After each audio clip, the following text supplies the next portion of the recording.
right. So you're doing ads consulting. We're competitors now. Yeah, I guess so. That's right. You're in a different niche. You're more hands-on. True. I'm pretty impressed with the campaign so far. I won't lie, I was intimidated looking at your numbers because growing by, you said you were putting $10 a day in?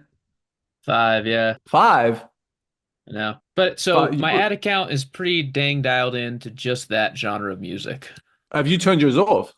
Yeah, I turned mine off. See, that makes me feel a bit better. All right. Yeah, you're killing it. As you know, meta Sweet. ads are hit or miss, right? A lot of it is dependent on the song. Sometimes there's it's just things just don't work for no reason. Like we keep having this problem with ads that just it's probably happened about 5 times out of 2000. They just don't run. Like you launch them and just nothing happens. We contacted our rep and she was like, "Yeah, I've looked at it. I can't tell you either. Just restart it." That has happened to me as well. Have you ever Yeah. had the issue, it's happened to me a few times where the ads are, well, out, you might not have access to this, but they'll run, you'll get followers on the playlist, but Spotify for some reason like shadow bans the playlist. We had one of those a week ago. So a guy picked up, he canceled it after a week, but he had had about 140 conversions. So slightly Yeah. below average, about two conversions of credit. His song was at number two, it had zero listeners It's like, from the and playlist. And you, my gut reaction was like, oh, dude, it's because your playlist isn't public, but it was public. But I've seen he that gave happen me like his, three yeah. times out of the 40 campaigns I've run in the last like month or so. And it's super frustrating because you're like, everything is right, but you're just getting no streams. And then I've fixed it by just switching the playlist. Like literally, they just dupe the playlist, make a new one, and then that one counts for some reason. It's like somehow Spotify decided to shadow ban streams from one of their playlists. I know it won't show up if the playlist is private, but his was definitely public. Like I checked the API response, it showed up on his profile, did everything. I couldn't explain it. Just refunded him. Overall, it's been pretty good. I mean, so we've set up 2,000 ads now since the start of the year. There are 600 actively running. Talk me through how it works. So meta ads are confusing and difficult to set up. It begins with the Facebook sign up. That business process itself of registering yourself as a business, getting your payment info in, jumping through all the hoops and ladders in terms of verification, that itself is a barrier to entry for a lot of people. Once you've gotten through all of that, you have to actually get through the chaos of setting up an ad. Like, what is a campaign? What's an ad set? What's an ad? How do I do the targeting on all of these? You've meanwhile got Meta like pushing you down your throat to turn on like the Advantage Plus campaigns and do all of these types of things, which are actually detrimental to you. They're just trying to push ads throughout all of their platforms to try and do whatever it is that they do. So it's a really confusing landscape. And what we wanted to do was create a sort of self-service would be the wrong word, but we wanted to create a platform that allowed artists, curators, or labels to easily set up meta ads without having to do any of the work.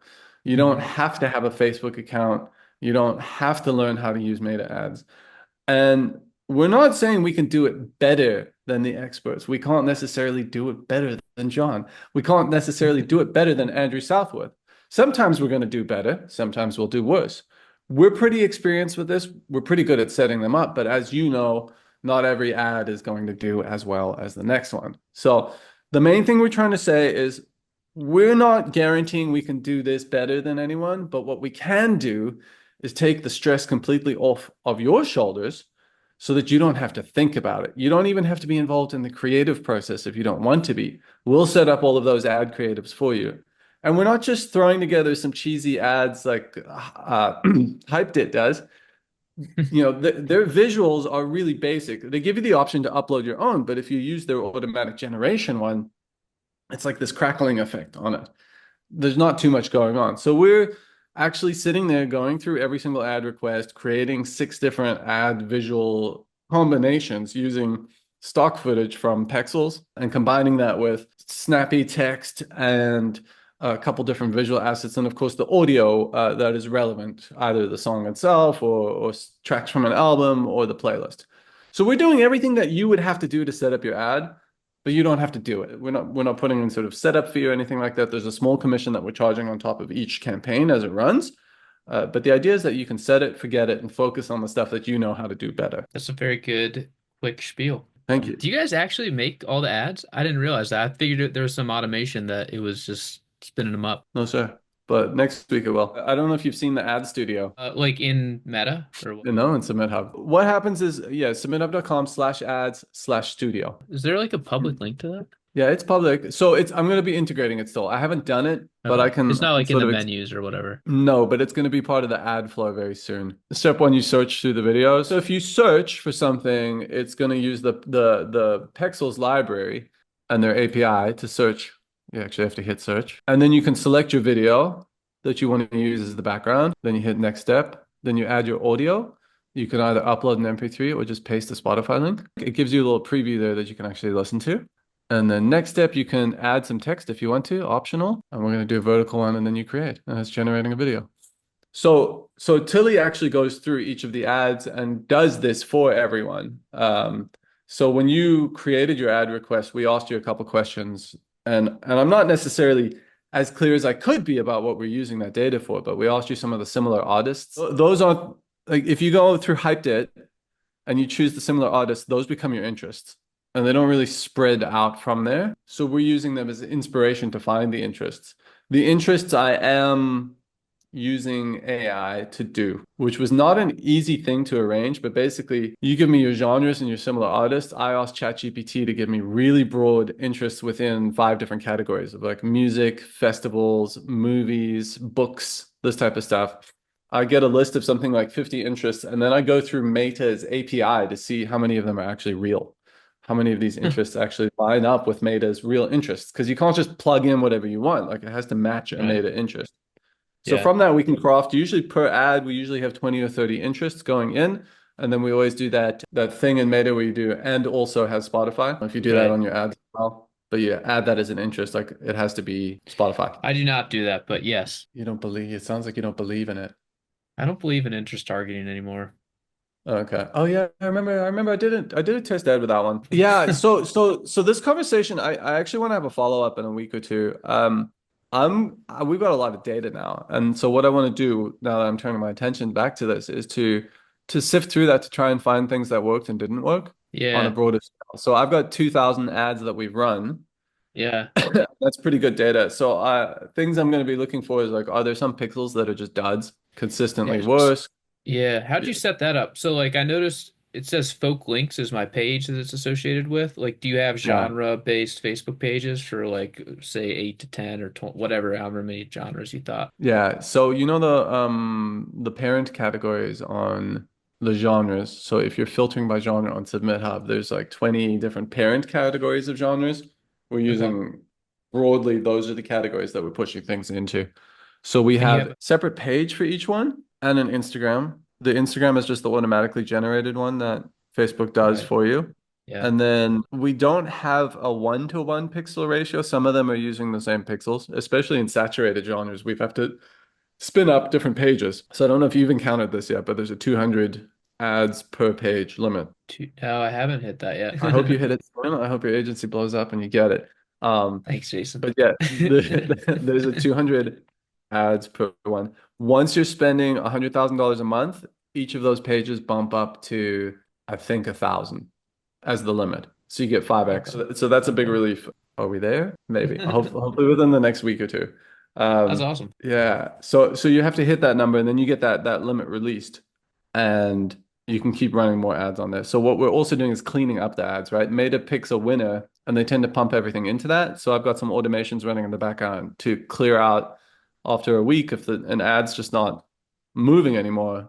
And you can set your own, Um, right? So through the setup, you are able to connect your Facebook and run them from your own page. So the advantage of that, of course, is that you're going to get any likes or interaction driving back to your page. I haven't pushed that one too hard because that does create complexity in the yeah, process. So the default is that we're going to do it for you, and then you have to toggle to do it yourself. At which point you have to jump through like connect your account, wait for the invite email, accept the invite email, come back and verify that you did it. It's not brain surgery, but I would say about 25% of people who attempt it end up reaching out for help, yeah. And which then is sometimes not good. there are people who just had some issue already with their account. Yeah, if their account was suspended or what, sometimes they're Right. not being completely honest about what's happened. All right. So you have the genre broken down, you have separate pages, you have a comparable number of pixels. And so you launch, how many videos do you do per campaign? 12. Dang, man. And someone's doing that all manually. That's crazy. Tilly. Good for Tilly. She's Respect. she's burning herself out. She's finally last week confessed to me that she was because she's been going for so long. Like, no, it's fine, it's fine, it's fine, it's fine. And I keep saying, yeah, we've got other team members who can do it. And she's like, no, I don't trust them. I don't trust them. Um, and anytime they've tried, she's like, I had to redo everything. It was a disaster. And we've looked at it and been like, where was the disaster? This looks fine. She's like, no, you just don't get it. Um, so she's very in it.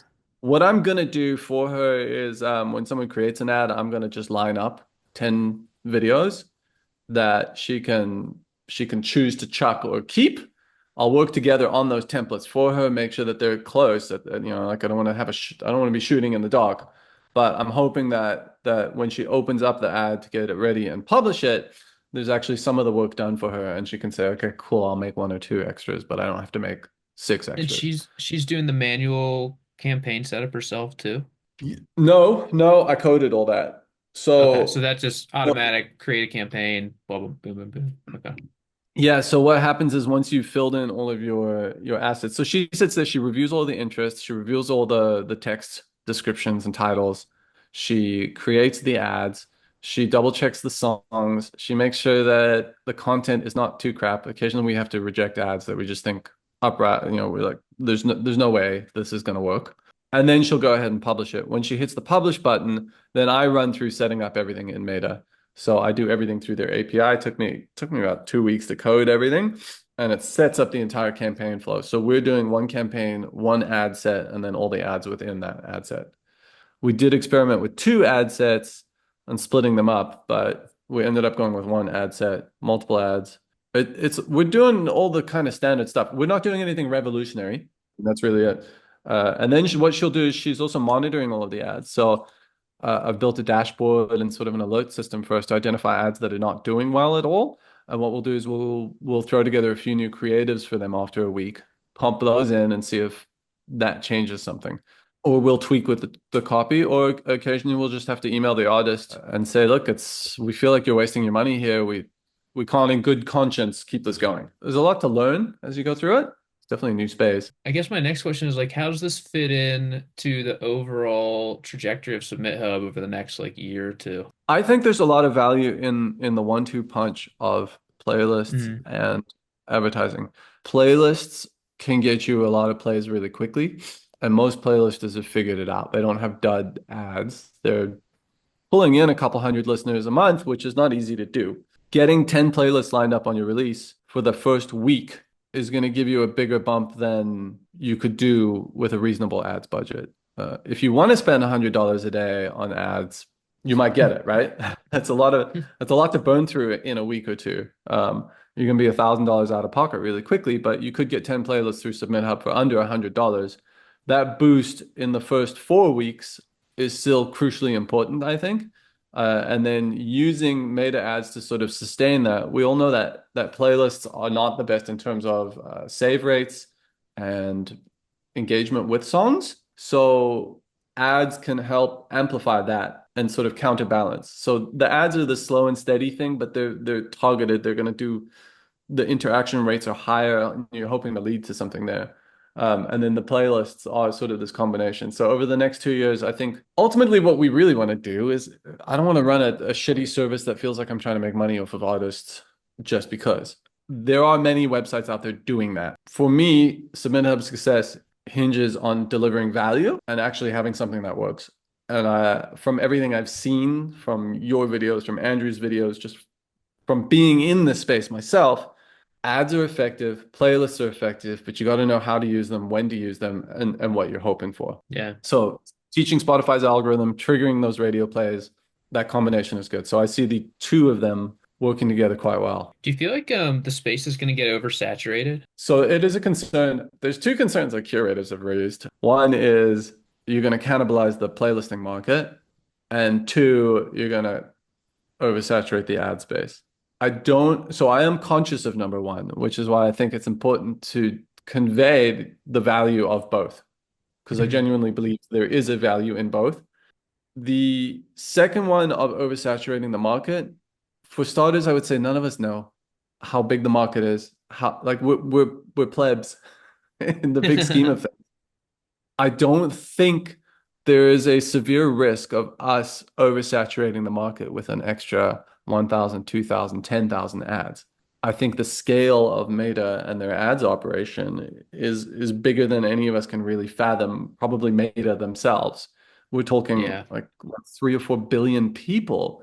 That's a number we can't comprehend. So no, I'm not as concerned about that being an issue. If I'm running 10,000 ads, maybe I'll be able to compare the conversion rates from today and 6 months from now when I've got 10,000. It's a very optimistic timeline.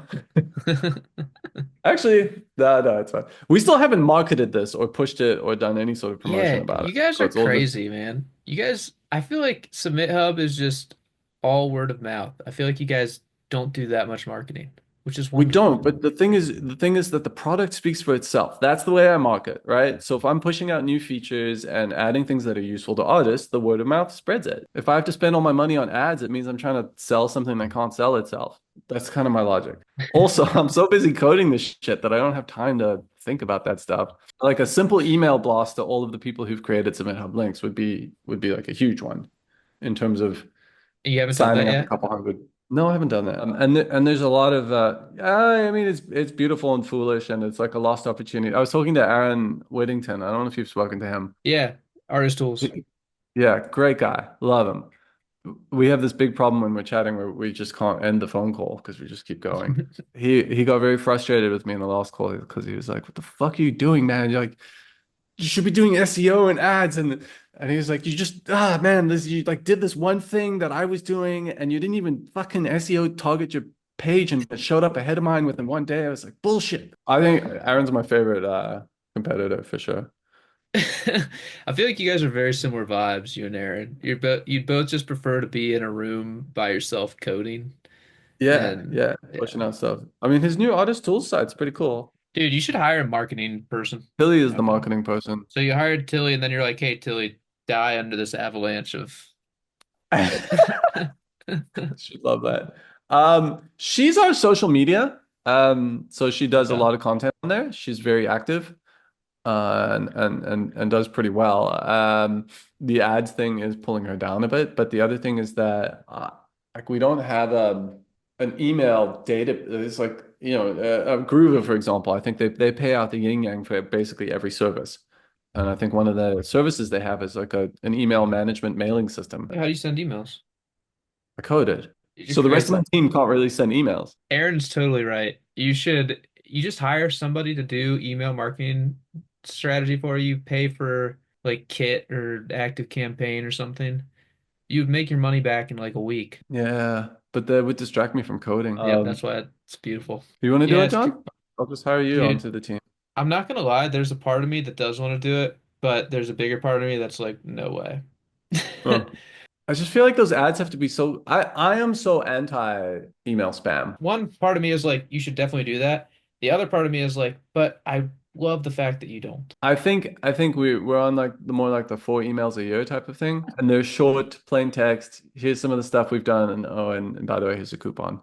Anyway, I'm gonna do some of that soon, just because I know it's a missed opportunity and I should dabble in it. I think if you Yeah, just on had that. something like some automation set up. I do. There is a lot of automated ads that go out. I Okay. mean, there's various different checkpoints. Like for one, I give 5 free credits to any person who has done 10 submissions but never spent money. That's an automated email. That one actually is very effective. It's like, hey, you keep sending free ones. Try out some premium, and then they try it out and they're like, all right, cool, let's do more. There's a lot of opportunities. I'll get to it. I'll get to it. I'm too busy calling cool shit, man. I want to do this AI. True. I want to spend more time on the AI detector, Oh, especially now. detecting if songs are AI generated. Yeah, now that Suno's released 4.5, I need to update my algorithms. I get probably, I wouldn't say once a week, but something like that. I get a request to do ad promo for somebody who's definitely like you look at the profile, you're like this is It's AI. 98%. Yeah. Yeah. We're fine with it. We'll do it. It's contextual for me. Like I wouldn't say just flat, I would never do AI music, but I want to know how the project is positioned. If it's positioned of like that's just totally buried, or, you know what I mean? Or like it's positioned Hmm. as it's a real artist. Like basically if I feel like there's deception involved, I would not Oh, promote right. it. But if it's somebody Okay. who's like, I'm using AI to as part of my creative process, and here's why. like basically if there's some rationale that I feel like I can be on board with, I would promote it. But honestly, just the fact that it's made with AI is a major strike against it, in my opinion. Mostly I was curious about how you're doing it, and I'm surprised to hear how much of it is manual, not because I think like I do all my stuff manual, but because I just know you and I was assuming like, yeah, man, I spun up this auto video generator that automatically hooks up to Meta's API that just puts in this, and that's what I was expecting. So yeah, So it kind yeah, but it kind of does. Like the actual creation, we never have to open up the Meta. We don't have to yeah, open it up. Everything's run from SubmitHub. As I mentioned, I will start auto generating visuals soon for Tilly, just to try and reduce her workload. And then I'll be pushing this ad studio, adding a couple templates as well. Because I don't know if you went through and created one, but they're all the same template. yeah, So I think a little variety in the template is good. And once I've got that, then I'll start pushing that to give people more control over what they want for their visuals. But it's not hard. It's not hard. It's quite automated. I mean, there's things like the payments, all that, you have to top up. Right now, if you're a curator, you can cash out your credits and use those for ads. And we actually lose money when you do that, which I should reconsider. wait, tell me how that works. Oh, we're spending more on the ads than you're investing if you're cashing out your credits as a curator. If Okay, you gotcha. bought credits like you did, then we're working with a small margin. I'm letting it go for now because it's within our interest to have curators with playlists that perform well, because that then Yeah, flows back through to artists. Yeah, it's not the ads are not the most profitable thing, especially because we're charging the smallest packages 70 credits. So it's quite different to any of the other ones I've seen out there, which usually have a multiple $100 starting point. I would say at least 50% of the ads are ending after 14 days because it's the minimum I set. 14 days, 5 credits a day. and they're just like try it Um, out, right? all right, well, I'll let you know. This was not my finest performance. I did not sleep well last night. Dude, I had Still no go. questions lined up, so you're good. You look great. The background is just getting better and better. I know we got my wife to thank for that. She's a champ. I had to put the shelves up, but she's she put stuff on the shelves. Keep it pure, man. Stay pure. Stay golden. Thanks for your All time. right. Always good We'll to catch chat up. with you, Jason.